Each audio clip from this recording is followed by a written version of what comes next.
All right, welcome to another edition of the Krueg Show podcast, and we're talking football like we do often with one of my favorites, John Middlekauff, former scout with the Philadelphia Eagles. It's funny, John, you came up the other day on the show, and I said, yeah, he was a former Eagle scout, and then I'm like, oh, that just sounds like he's a Cub Scout or something. I got to say that. So he's a former scout with the Philadelphia Eagles, but. How's it going? And thanks for spending some time with us. I enjoy your stuff with Colin. I've catching it on the tube, and then I've of course known you and Guy going back to your days at 95.7 The Game, and you guys got a great little chemistry. How you enjoying the duo of podcasts? Yeah, doing great, man. I'm welcome to the internet streets. You'll never look back. You just work from home and just talk to the people, and it's the best. So I'm doing good. Glad to be here, Larry. Glad you're doing good. Well, we're both saving an awful lot on money on gas these days. It's Oh, like, it's amazing. You work from home, you don't got to spend as much on gas. Let's just jump right into the story of the day in the NFL, and that's Tyreek Hill traded from the Chiefs to the Dolphins. 5 picks going back, including a first-round pick in the draft coming up in roughly a month or so. What do you think? Well, who's the winner of the Tyreek Hill trade? I think the Chiefs were not going to pay him this much money. They just weren't going to pay him the Devontae. He got more than Devontae Adams because he got $72 million guaranteed. Devontae got 67. They liked him, obviously. I mean, he's one of the best players in the history of the franchise. I'd say he's one of the most unique players since I've been watching football I've ever seen. But they got to the point when you have a quarterback making $45 million, you get a couple high picks. To me, I'm not a big third day pick guy in trades. Like, they don't mean that much to me when you're trading high end players. Like, it's about getting first and second round picks. I think they obviously wanted, to get another high end pick, but ultimately, the other team they were trading him to had to sign him to a contract. So that diminished the market a little bit. And the problem with the Jets, right, is their picks are higher. So you're not going to give them, obviously, a top 10 pick. And then the other pick they have, where would that be from? Seattle, 7 and 10. What that pick's probably top 15. So I think they did pretty good. And, I think Andy's very comfortable drafting players. But it's hard to replace that guy immediately. I'd say the Chiefs coming into the season are easily a pick to go to the Super Bowl. And now, we'll have to see after the draft who they get. And then even you have to wait till like we see these guys in the preseason, the regular season, how these guys are fitting in because they're going to need. I'm sure they're going to draft a receiver. There's going to be some pressure on that guy. And they still got Kelsey. Obviously, add Juju. I thought Clyde last year played really well down the stretch. And Coach Reed's one of the best offensive, and obviously him and Mahomes are, the best coach quarterback duo in the AFC still. So that nothing changes there. But now there's pressure on just to get it right in the draft. Marquez Valdez-Scantling. A lot of the talk is that maybe Valdez-Scantling could wind up being his replacement. He's a free agent with the Packers. I mean, he can run, but he's not Tyreek. I mean, he's not close as far as productivity, separation. I don't even think 40 time. I think Tyreek's more explosive. What do you think of Valdez-Scantling as a replacement? And what do you? Yeah, to me, there's no replacement. You just Right. sign him. I mean, the Yeah. Chiefs have had an unlimited amount of fast guys. I could see them Hardman. signing him, but they're not worried about like he's not replacing Tyreek Hill. I Yeah. could actually see them packaging those two picks, maybe trading up and getting an Olave, like pick 16 or something. Or you could just use those two picks on get two really good players, right? Get two starters and then use your two second round picks and kind of reset the franchise and go, we still got Mahomes, we still got Andy, we still got Kelsey, we still got Chris Jones. We're still going to be a playoff team. We might not be a 1 or 2 seed, but then in 2 or 3 years when all these picks are coming with 28-year-old Patrick Mahomes, we'll be locked and loaded again with a cheaper team. So maybe they thought, let's take a little step back to ultimately take 2 or 3 steps forward in 2 years to reset the cap. Because the difference with the Packers and the Chiefs, Packers wanted to keep Devontae Adams, right? They offered him the contract. He said, no, I don't want to be here. The Chiefs were not going to offer him this contract. That's why they traded him. Like they were never going to do what the Packers were willing to do with Devontae. How much did it have to do with? Is it just his position, or it's not his age, right? Is it his off the field issues? Why wouldn't they invest the dollars in him? Is it just because they have Mahomes, and Yeah. once you paid Mahomes, you can't invest in Tyreek? Chris Jones makes a lot. It's not like Travis makes nothing. They're going to have to pay some offensive linemen. They traded for Orlando Brown. He's franchised. You need to pay him. So I just think you have to invest. Once you pay Tyreek 28, you're basically in two guys, right, for 45 and 28. I'm not a mathematician, but you're talking a lot of money, right? And two guys, and the salary cap's not that big. If it was baseball, I think they would just operate like the Yankees or the Red Sox or the Dodgers and the Giants maybe one day again. We'll see. And just pay everybody, but football's not that way. I think Mahomes' contract they had to make a tough decision. And part of having Mahomes and part of having Andy, right, an elite coach, is you can kind of operate like the Patriots. And, you just got to, this is the time to sell this guy. Because, I know people acting like they got a historic haul. Jalen Ramsey, Khalil Mack are going for multiple ones. So I wouldn't say this is like that crazy. But it's anytime you get a first and a second round pick in the draft, it's a big deal. What do you think of Tyreek in Miami now? They added Mostert. They've got Cedric Wilson. They've got Tyreek. They've got Devontae Parker. They've got some guys. Obviously, Jalen Waddle. There's two or three guys there that are as fast as almost anybody at their position in the league. Speed is a big element. Yeah, Gesicki can run. Shaheen is a pretty good runner for a big tight end. What do you think of McDaniel as he gets his regime going in Miami? What do you think of them on paper? And are you a fan of Tua?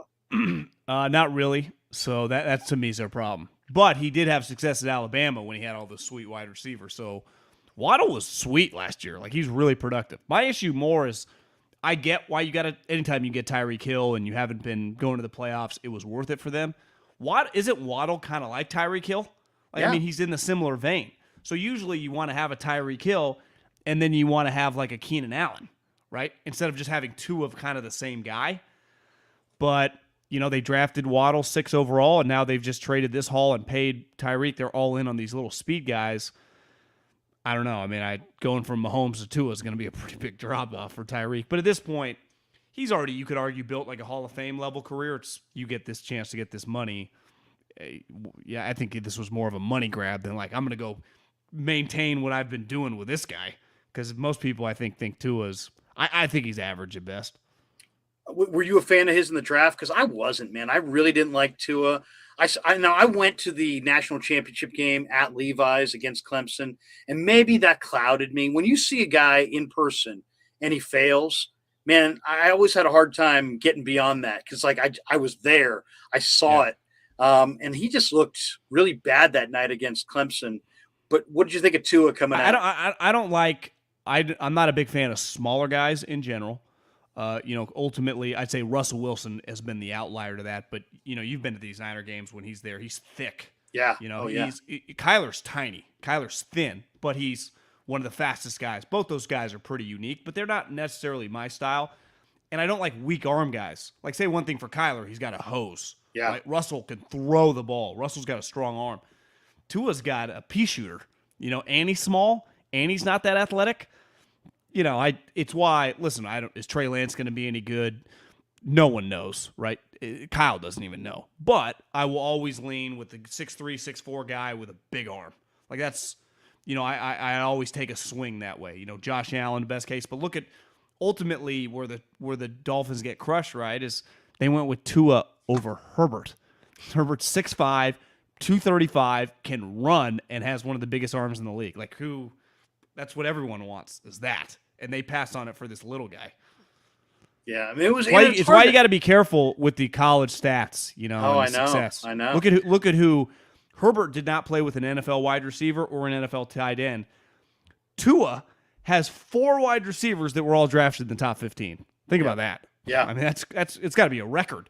Oh, and then how could that not impact your evaluation if you're a road scout and you roll in there? It's how and teams didn't factor that in. It's amazing that they didn't. And Najee and all the O linemen. His offense was elite, incredible.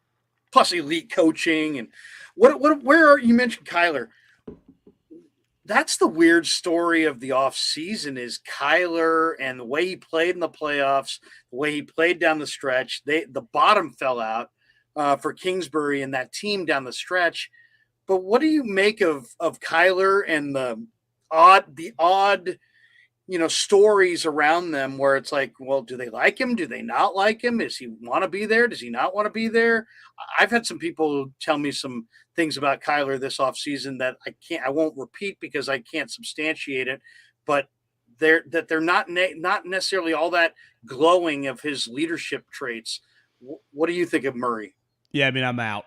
I don't do, to me, he feels like a prima donna in baseball or basketball, where in baseball you can be, Barry Bonds was basically an individual, right? It didn't matter.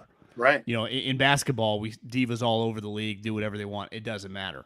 You can't, at football, specifically at quarterback, you got to be the guy's guy.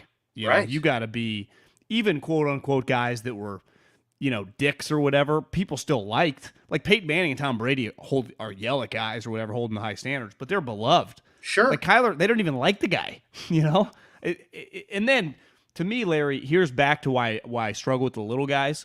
And again, Russell's proven because the way he was built, he's really had the one injury his entire career was the finger. He's built like a little tank. Kyler, you get your hands on him, which is hard, but as the season goes, you don't have the same speed you do in September. He gets tossed to the ground, and what does he do? He wears down.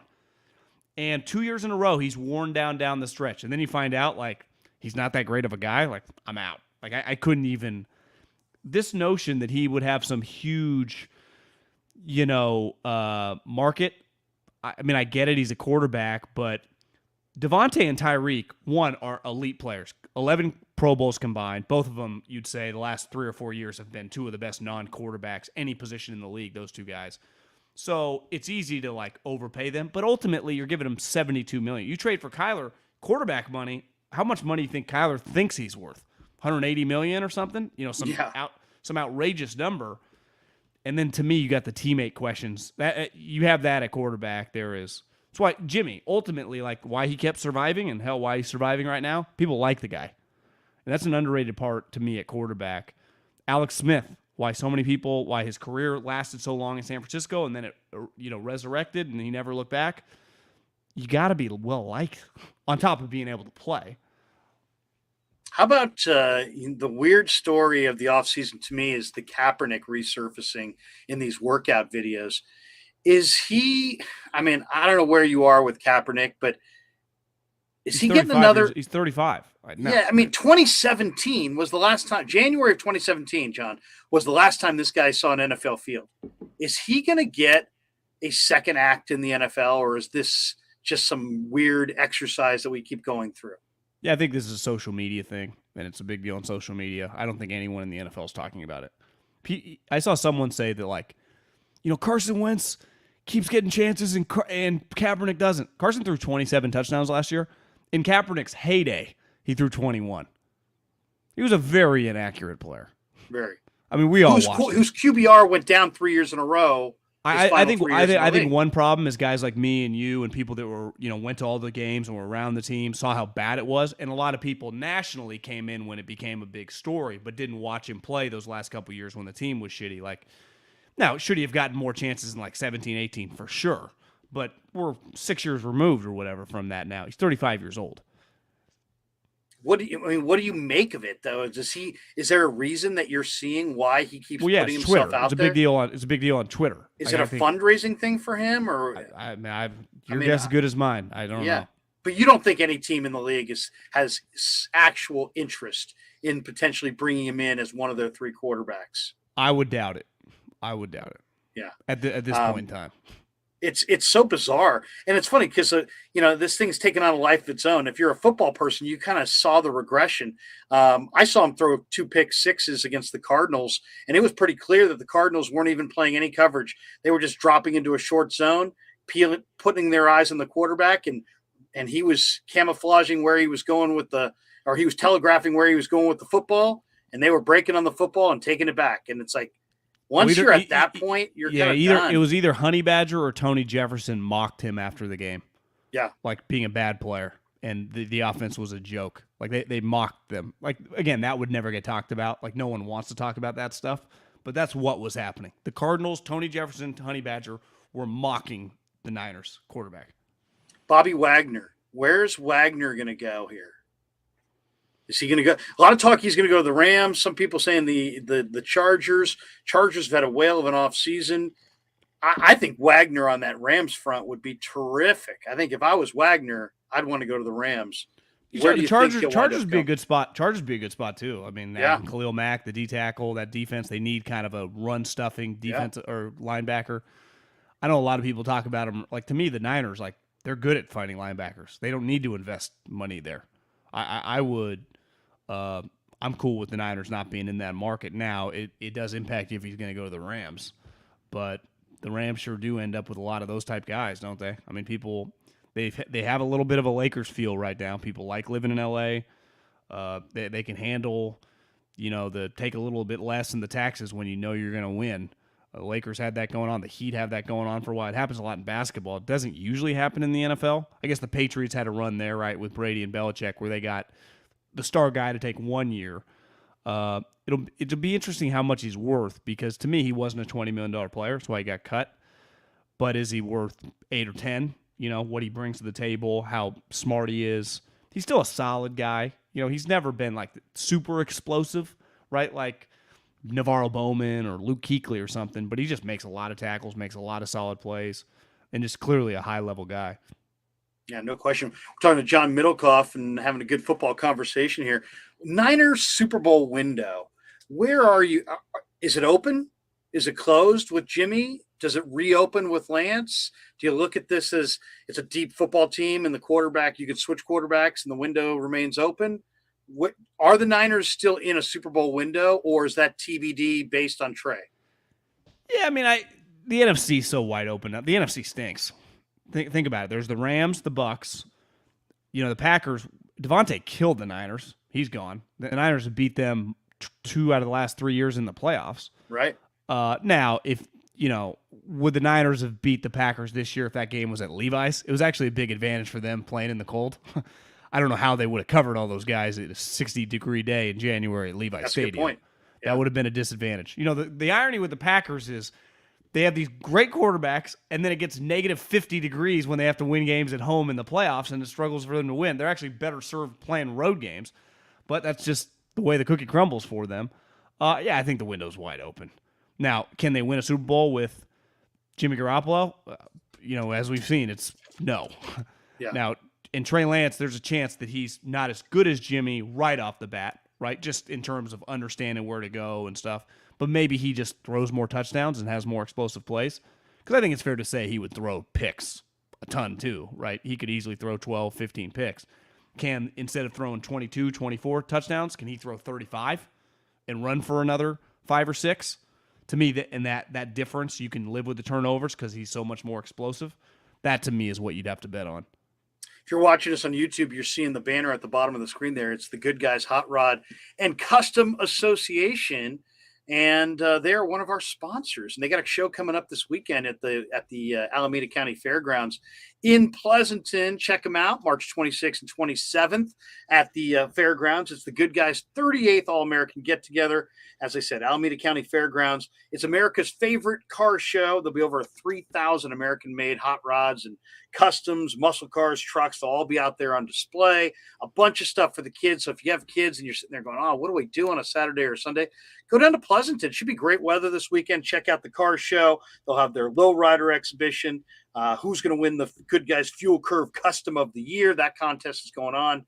They'll have their Nitro Thunderfest. So if you want to register your ride or get tickets or just more information about the show, go to their website, which is right there on the screen, good-guys.com. Good with the dash in the middle, guys.com. Thanks to Andrew Ebel and all the good people at Good Guys for sponsoring the Krueg Show. All right, let's get to Jimmy here. What do you make of the Garoppolo? He signed off and said goodbye to the fan base months ago, and this deal hasn't gotten done. Didn't get done. A lot of people said, oh, it's got to get done before free agency, or the Niners can't sign anybody. Well, it didn't. They restructured money. They moved money around. They cleared up enough cap room to get a few free agents. He's still on the roster, and who knows when are they going to trade him on draft day? Are they going to trade him in camp? Are they going to wait till the day one of camp when they want to extend Debo and Bosa and cut them at that point if they don't have a trade? John, give me your read on this. You know the league pretty well. You've seen all the QB, carousel twisting and turning. What do you think? What's your thought on Garoppolo and why he has yet to be dealt? It's a bizarre situation for sure. I think it started with Jimmy not only said goodbye, they acknowledged it, right? It was over. John talked about it. Kyle talked about it. Like, it was clear. I think they played poker and if it's Texas Hold'em, the flop in the river didn't go their way. And Matt Ryan became available and it threw them off. Like, you can't convince me this was the plan 2 months ago to have Jimmy on the roster on March 23rd. Now, the head coach is the boss. Everyone in that building answers to him. If you're telling me that you don't think that if he doesn't know if Trey's going to be ready or not, how could he? No one does. And even after OTAs, he could feel better about him. But until really training camp and pads come on, I think you get a better feel. I could see them going to training camp with both the guys. And Kyle, what does Kyle care? Kyle's, for a younger guy, very old school. He's just trying to win week one. Whoever gives him the chance to win week one.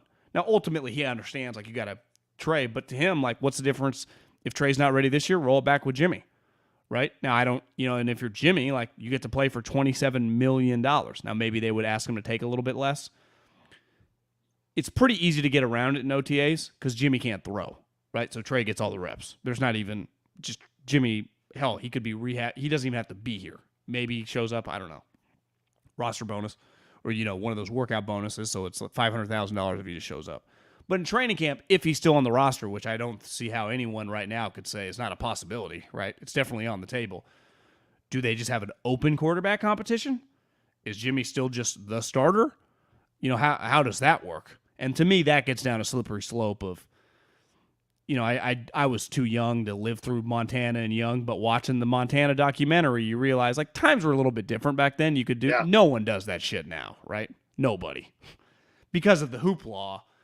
I don't think you can do that. What's amazing about that, Kyle, John? maybe Kyle doesn't care. I don't know. You tell me. What do you think he would do it? Because I think it's on the table. It's hard to say. What is amazing, though? You bring up the Montana documentary. Now you can't even get an NFL head coach to say the words quarterback controversy. In the documentary, Bill Walsh is holding court with the media, and he's like, what we have here is a quarterback controversy. I mean, it was like he invited the circus to town. That just shows how times have changed. Nobody I would does say it too anymore. I would say the main difference too is I think Walsh even early on was more in on Steve Young than Kyle is on Trey right now. That doesn't mean it can't become that, but I think Trey makes Kyle nervous. Just young play, Kyle's trying to win a Super Bowl. That's all he cares about. Not the developing and all that stuff. I mean, it sounds good. It's what fans want. It's what I want. But that's not – he's trying to week one in this 17-game schedule and to go 12-5 and have a home playoff game. That's what he's thinking. He ain't worried about 23, 24, 25, which is the GM's job, which I think there's some tug and pull. And, it's not going to come out because it's – I give these guys a lot of respect. Stuff doesn't leak out of there anymore, right? It used to be the worst, and now it's just a high-level building. Not everyone's got to be on the same page right now about the way this is played out, I would imagine, in that building, right? I mean, it's hard to say because there's been so much reported, so many different angles on this thing. I would say that I think in some ways Kyle called his own bluff because we know Kyle Shanahan is a great offensive play caller. But can he develop? Doesn't mean just because you're a great play caller, great play sequencer, doesn't necessarily mean that you can coach a quarterback from being a raw FCS college kid to an efficient NFL player in your somewhat complex offense. I think he kind of called his own bluff here. It's like he drafted a quarterback that is going to require some development. And it's not just about sequencing or play calling. He's going to have to be coached up. And now from year one to year two, they've dumped their quarterback coach. Greasy is now their quarterback coach. Scangarello was their guy last year. What's your read on Trey Lance's? I mean, can Kyle develop quarterbacks? What's your thought on Kyle's we don't know. skill set? I haven't spent time around Andy. Andy really loves that part of it, right? He did it once upon a time with Donovan McNabb. He wanted to do it again with Kevin Cobb. Who didn't have quite the talent. Then he got his hands on Mike Vick, and he thought he could take him to the next level. And then he did it again with Patrick Mahomes, who was probably, really raw piece of clay. We saw it with Brian Daboll, what he did with Josh Allen. Some coaches get off on that stuff. Other coaches, I think this is where McVay and Kyle, that's why they were in love with Stafford last year. They don't want to mess with that stuff. They just want to scheme plays, win games. I think some of the older school coaches, it was just, the league was a lot different if you came in the league in the 80s and 90s. There's a lot more practice, a lot more development. Now the league is just about games, money. That's the only thing you talk about. As for head coaches, right, the pressure. So I just wonder if he's realized once, it's one thing to like a guy on tape, right, or be around Trey. He's clearly a really high-level guy. He was awesome his 1 year starting. It's another thing then to get him in your own offense, and then he even plays a game, and you go, holy shit, this guy's got a long way to go. This could be a couple-year project. Because that was my takeaway watching him play last year. He's a major project. And there's nothing wrong with a major project. It's why you pay coaches $10 million, right? But from Kyle's standpoint, it's this is going to be working on him while I'm trying to develop all the, lock in my offense and my team. It's just, it takes a lot of work. And I'm not saying he's afraid of work, but it's a lot. And I just wonder if you realized last year, man, this is, because I think Trey has a long way to go. To me, he was much rawer in those games than you would have hoped for. But it's also understandable when I say hope, because you just want to be closer to being sweet. He might take some time, right? I mean, there's a chance if they started him all the games this year that they would struggle to win 10 games, just because the learning curve would be high. And maybe in 2 years he's a stud, right? But Josh Allen got a slow landing pad, right? He got to just kind of work through everything. Their team wasn't that good. Remember, I think they made the playoffs maybe his rookie year when they got lucky and Andy Dalton. Remember, they got in 9-7 a wild card, and then it took them a little while. And by his third year, they're in the championship game, and then last year they're a powerhouse. So I just think I could see Kyle being I'll just play again with Jimmy and work with Trey. So then if we get to the point where we're right around week 1, if Trey's not ready, we'll just keep Jimmy on the roster. If I feel Trey's ready, then we can cut Jimmy or trade Jimmy. It's funny. I want to ask you a scouting question. I talked to Steve Young about quarterbacks, and he said he believes that you're either accurate or you're not, that you can coach that a little bit, but a lot of that comes down to just your skill set. Trey Lance, what do you think of his accuracy? What did you think of his ball last year? I mean, he's got a lot of arm speed, he's got a lot of arm strength, and yet he had the high speed wobbles. And man, you show an NFL receiver high speed wobbles, and they get nervous. And it made me a little nervous watching it. He's threw a few spirals, but there were a lot of the ball's coming out with a wobble, but it's also coming out on fire. So You've got this you get this ball that's just moving wildly, and it becomes a very difficult thing for receivers to corral that and to pluck it with their hands as opposed to body catch it. You scouted. I mean, what do you think of Trey's accuracy? What do you think of Trey's ball? That's a good point, because Peyton Manning, is notorious for admitting, I did not throw spirals, but it was an easy ball to catch, right? Right. He did not throw slow that wobble. Hard. Yeah, it's one thing to hit a breaking ball when it's going 85. It's another thing when the breaking ball is going 98. It's unhittable, right? It's why these guys now are modern day pitchers. So his whole thing made me a little nervous. Just the loopy release, the ball. I know he has a strong arm, but yeah, that's why to me he's an off-season project to just kind of work on all that. You're never going to get Jimmy Garoppolo release, but can we shore up that thing a little bit, and can we work on just the accuracy? Now, I'm not trying to act like I know more about quarterback play than Steve Young. I do think it's dramatically different than when he played. You had to throw guys open. You couldn't hit guys across the middle. The windows were tiny. No one can touch anyone anymore. So to me, your accuracy expands because guys are a little more open.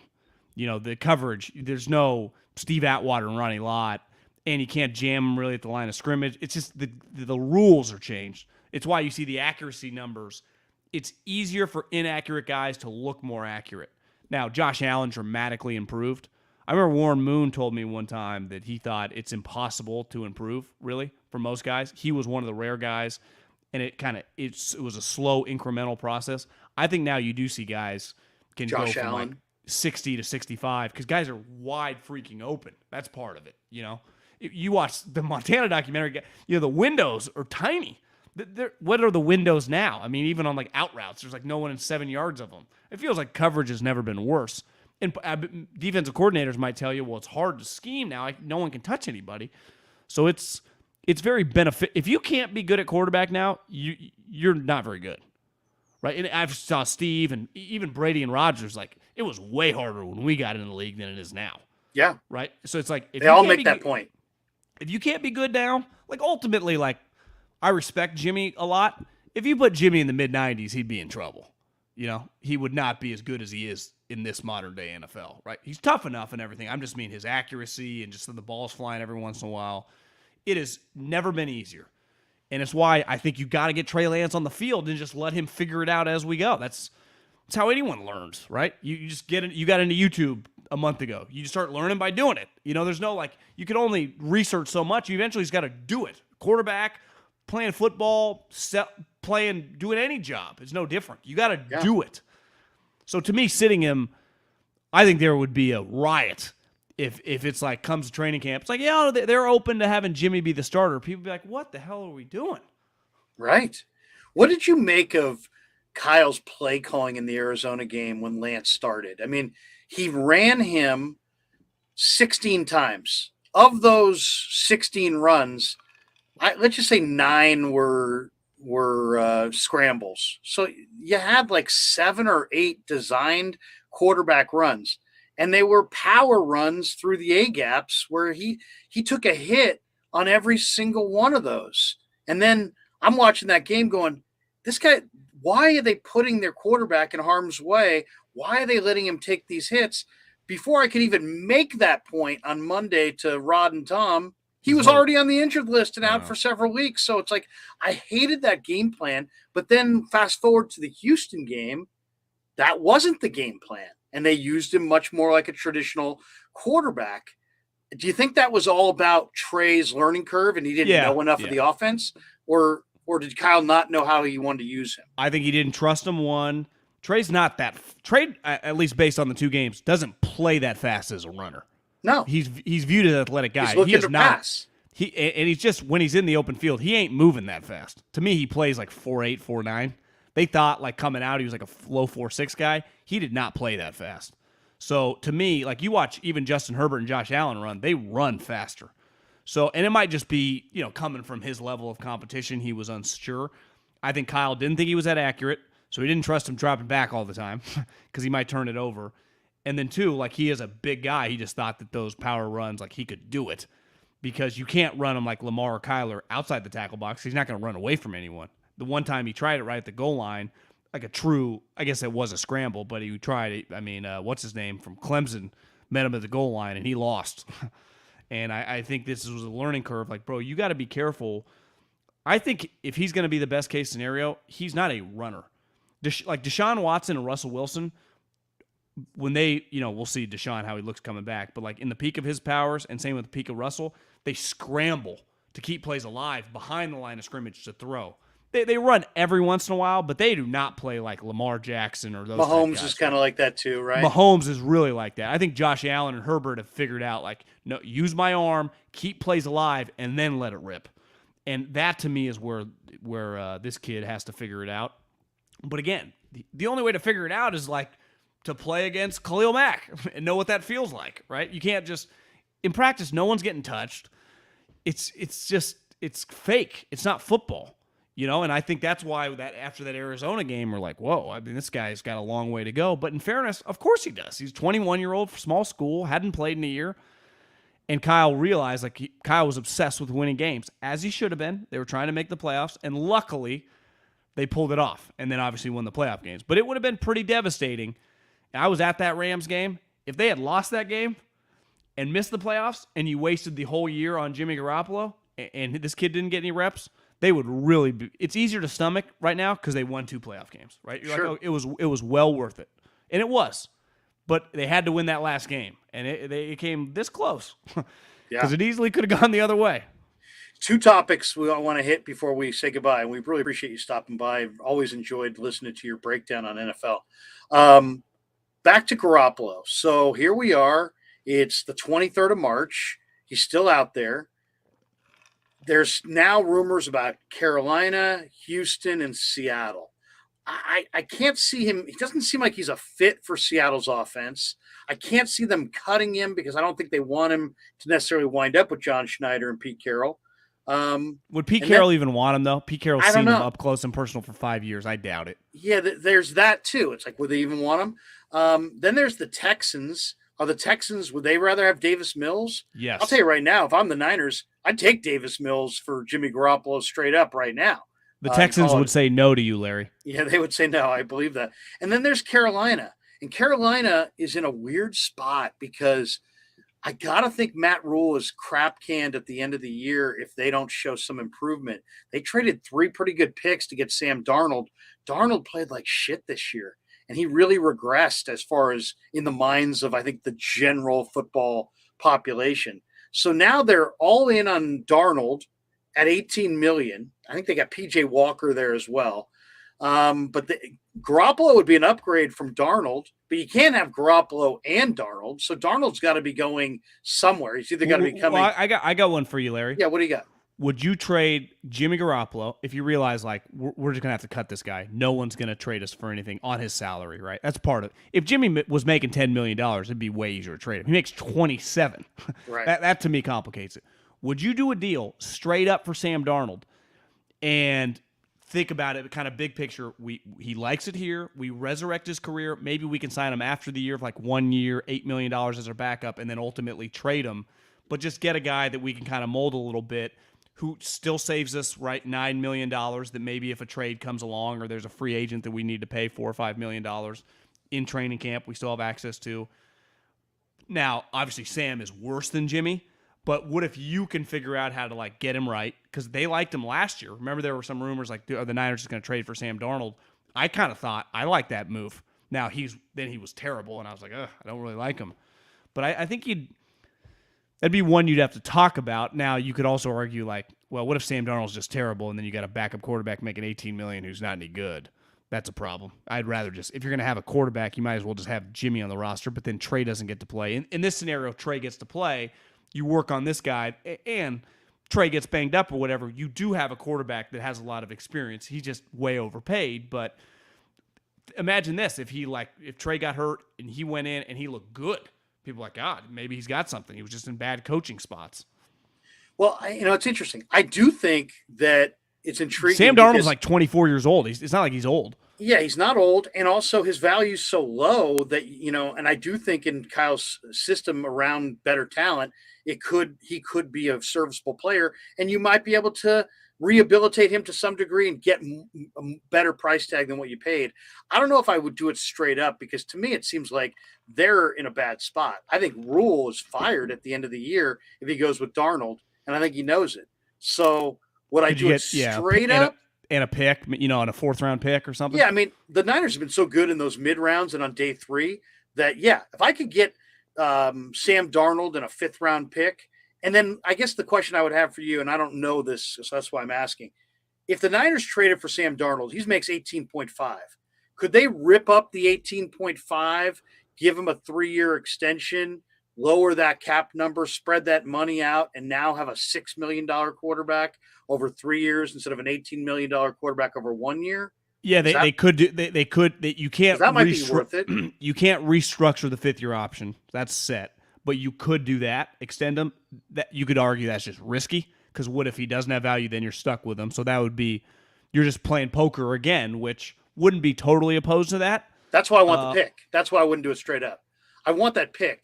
So then, could you sign him to even if it was 2-year, $20 million, and have a guy, and if it turns out he's, the Niners rehabilitate him, all of a sudden you can flip a starting quarterback for $10 million. He's got a lot of value on the open market, right? In a year. Well, this is what I look at. I look at it as Carolina either that's what Farhan would do. Yeah, if Rule is gone at the end of the year, then if they lose and he's got Darnold, then he's over a barrel right now. What do you think of this deal? What do you think of Jimmy and the Niners' 2nd round pick for Darnold and their 1st round pick? Now you're taking Darnold's money off their cap. They're getting a new quarterback. They're still getting a 2nd round pick, but you're getting their top 10 pick. And Well, maybe you would have to sweeten that, John, with not just your second round pick. Maybe it's Jimmy in a second and another pick in another draft for taking Darnold's contract and getting a high number 1. They have a 6th pick in the draft. If you're the 49ers, I would do that in a heartbeat. If you're the Niners, I just don't see the value there from the Panthers. You'd have to have some sweetening. If they were picking like 18 or something, I could see that. I don't. Or what if they traded back and then gave you that pick instead? Let's say they traded back with somebody to let somebody trade up for Willis or whoever wants to trade. There would be no deal I would not do to take Sam Darnold back to get a first round pick and unload Jimmy. They can take the pick 61 or whatever. 61. I mean, the Niners. Yeah. See ya. I mean, otherwise I don't see it. If Houston doesn't want him and the Panthers don't want him and Seattle doesn't want him, then I think Houston might want him if he was available for $8 million. Right? If they bring him in with Davis, have him compete. Caserio knows him, probably really likes Jimmy, the guy. Have him mentor him. Still probably cook the books for Davis to be the starter, but then Jimmy's on the team, makes $8-10 million. They have some money. That's a no-brainer. At $27 million, it makes no sense. I mean, honestly, Davis was good the last month of the season. Oh, I loved him.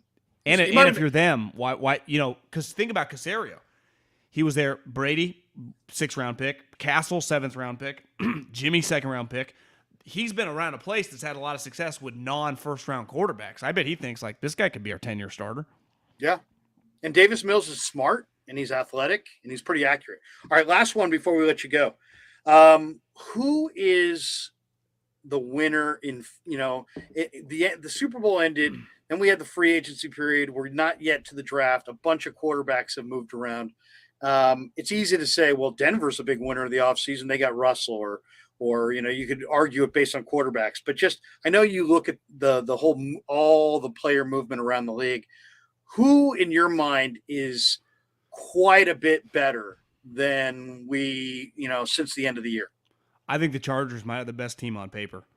They got Khalil Mack. They got J.C. Jackson. They re-signed Mike Williams. They brought in Austin Johnson, Sebastian Joseph Day, and Gerald Everett. It's a pretty good little haul. And they still have their first round pick. Okay. So they're going to be able to add a sweet player. They only had to give up a second for Khalil Mack, which some could say he's 31 years old coming off a hurt foot, but they didn't have to, give away their first round pick.